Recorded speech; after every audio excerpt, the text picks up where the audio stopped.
morning, students. So today our topic is of Unit 3, DMA operation. So DMA is your direct memory access, which we have already discussed as a hardware data transfer methods in hardware configuration in Unit 2. DMA is also one of the method, which is the most fastest method. So let's see here. Now what happens whenever input output device or any peripheral devices want to transfer the data to computer, then it sends the request to microprocessor and then processor read that request and then writes the data from in the memory accordingly. And if the memory want to if through the memory the data need to be transferred to the input output device, in that case it reads the data from the memory and then writes it into the input output device. So this whole process takes 2 cycles, and in the meanwhile, if processor is executing its main program, then it will not get interrupted in between. First it will be that execution of that instruction will be over, then only it will be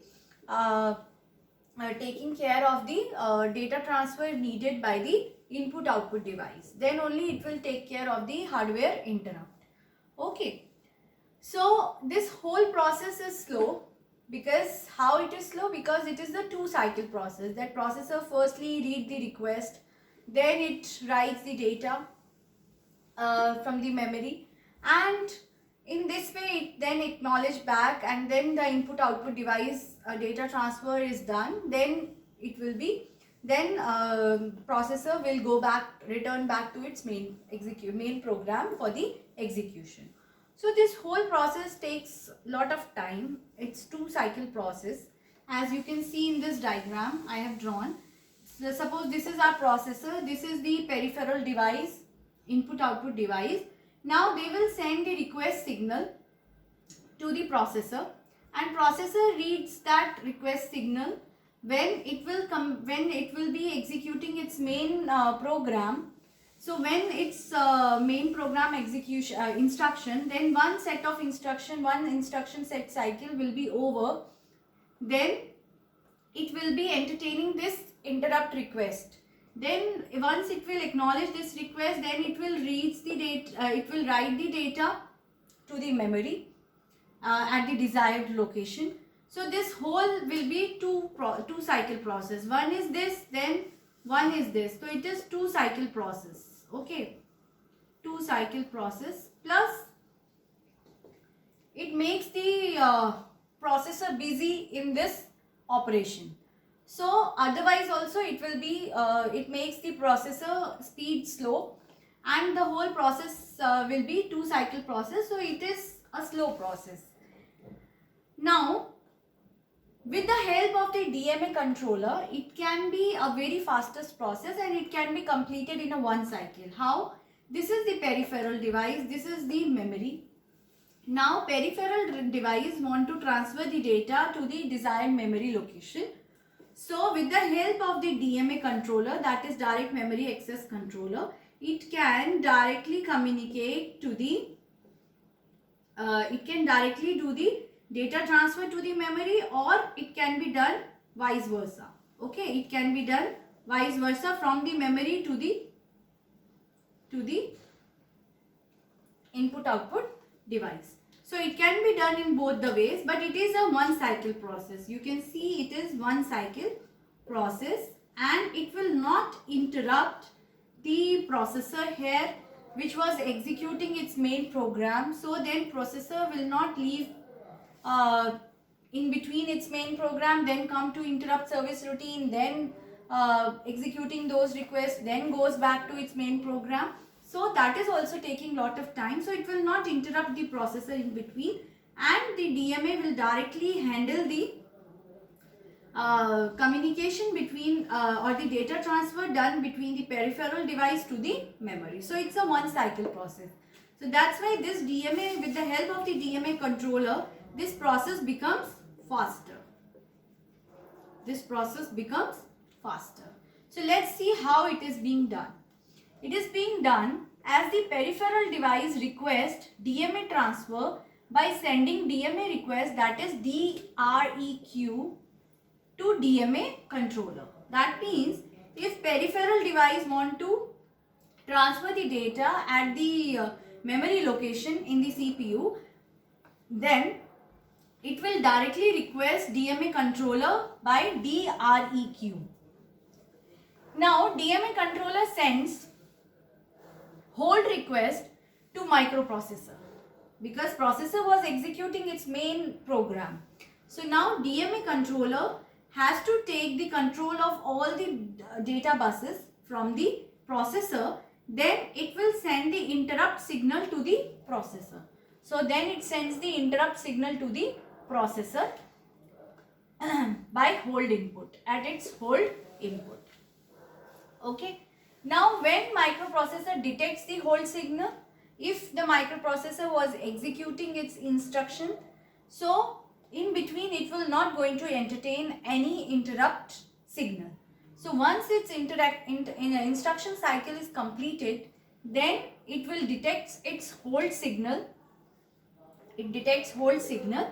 It floats all the buses and sends out hold acknowledge.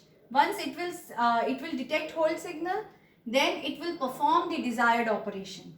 So what was the operation? It floats all the buses and sends out hold acknowledge signal, HLDA, that is hold acknowledge signal, to DMA controller. Okay.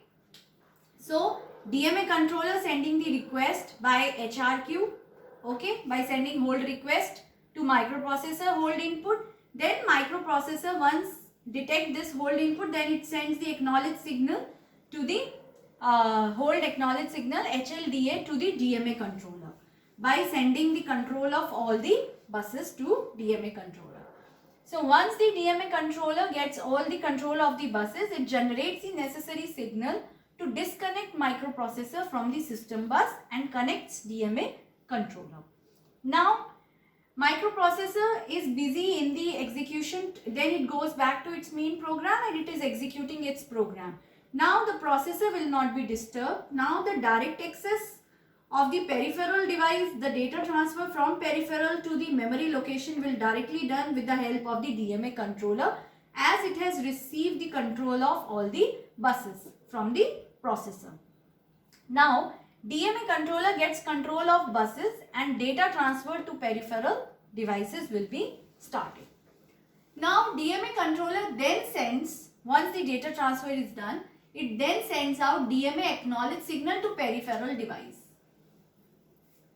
Okay, it will send the DMA acknowledge signal to the peripheral device. After DMA transfer is completed, controller disabled hold signal. That means once the data transfer is done, then DMA controller will disable the hold signal and release the control of system buses back to the processor. So processor was not again and again disturbed by any peripheral devices in between. So that's why this is DMA access is the faster method, because it will not disturb the processor also in between its program, and processor keep busy in its main program, running its instructions on the main program.